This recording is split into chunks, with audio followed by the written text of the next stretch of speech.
हुकूमत ने फैसला किया है कि पाकिस्तान तहरीक-ए-इंसाफ के खिलाफ इलेक्शन कमीशन ऑफ पाकिस्तान के फैसले की रोशनी में सुप्रीम कोर्ट में डिक्लेरेशन फाइल किया जाएगा। आइंदा जो कैबिनेट का इजलास है वो लॉ मिनिस्ट्री की ब्रीफिंग की रोशनी में उसकी मंजूरी देगा। इसके अलावा ऐसे ममनुआ अकाउंट जिनको डिक्लेयर नहीं किया गया या जिनके हवाले से शुबा यह है कि उनके ज़रिए हुकूमत का दावा यह है कि मुमकिन तौर पर मनी लॉन्ड्रिंग हुई हो, उनको FIA को हदायत की गई है कि उसके ऊपर तहकीकात करे।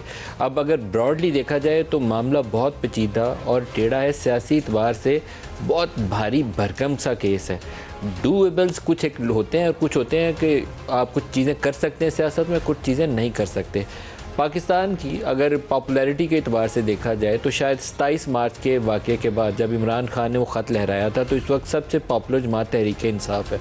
लेकिन पाकिस्तान का कानून क्या कहता है? Political parties order 2002, political parties order 2017, उसके मुताबिक अगर कोई सियासी जमात किसी गैर मुल्की हुकूमत से, किसी गैर मुल्की कंपनी से, किसी गैर मुल्की फ़र्द से फ़ंड्स हासिल करती है तो वो फ़ॉरेन फंडेड पार्टी कहलाएगी। जहाँ फ़ॉरेन कंपनीज़ या डोमेस्टिक कंपनीज़ का मामला आ जाए तो वो दोनों ममनू है, कंपनी बाहर की हो या घर की हो वो मुकम्मल तौर पर ममनू है। लेकिन अगर फ़ॉरेन गवर्नमेंट का मामला आ जाए तो वो फ़ॉरेन फंडेड वाली पार्टी कहलाती है।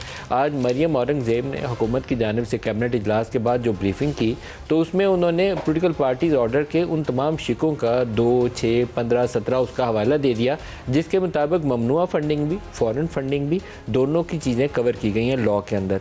अब ये मामला पाकिस्तान तहरीक-ए-इंसाफ को लीगली लड़ने की ज़रूरत है, अदालत के सामने जाना है मामला, उसको लॉ को सामने रखते हुए अपनी पोजीशन इख्तियार करें। पॉपुलर पोजीशन आप इख्तियार कर सकते हैं लोगों के सामने। मैंने न्यूट्रल अंपायर लगाए, वो आपने क्रिकेट में लगाए थे, सियासत के अंदर बताए कि आपने 4 साल दौरे हुकूमत में क्या किया।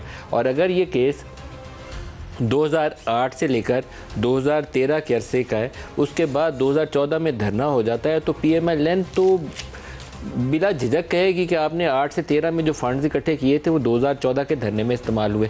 ये मामला पेचीदा है, इसलिए मैं तहरीक-ए-इंसाफ वालों को बार बार कह रहा हूँ कि इसको लीगल पॉइंट ऑफ व्यू से देखें। As a matter of principle, as a journalist मैं मुकम्मल तौर पर मुखालिफ हूँ इस चीज़ का कि किसी सियासी जमात को आप पाबंदी लगा के सियासत से बाहर कर दें या किसी लीडर को नवाज़ शरीफ की तरह 62(1)(f) लगा के किसी सियासी जमात की सरबराही से हटाते हुए तमाम उम्र के लिए नाअहल कर दें। ना नवाज़ शरीफ सियासत से दूर हुआ है, ना इमरान खान के ऊपर 62(1)(f) लगाएंगे तो ना वो सियासत से निकलेगा। PMLN से मोहसिन शाहनवाज रांझा ने आज इलेक्शन कमीशन में एक रेफरेंस भी फाइल कर दिया 62(1)(f) लगाने का। इन दोनों चीज़ों के ऊपर आप सियासत तो खेल सकते हैं, लेकिन अमली तौर पर इसको करने जाएंगे तो मसाइल ज़्यादा हैं, हल कम है। तो दोनों अफ्रीकैन हुकूमत वक्त भी उसको भी दरमियानी राह लेनी पड़ेगी और पाकिस्तान तहरीक-ए-इंसाफ को कानून के मुताबिक इन सवालों के जवाब देने पड़ेंगे। नहीं जवाब देंगे तो आप खड़े होकर बनी गाला से खिताब तो कर सकते हैं कि मैंने न्यूट्रल अंपायर लगाए थे, लेकिन अदालत में जब पूछा जाएगा कि बताइए फ़ॉरेन फंडिंग थी, वुटन क्लब कौन सा था, तो उसका जवाब आपको वैसे ही देना पड़ेगा जैसे कानून मांगता है। उसका जवाब अभी तक तहरीक-ए-इंसाफ ने दिया नहीं है।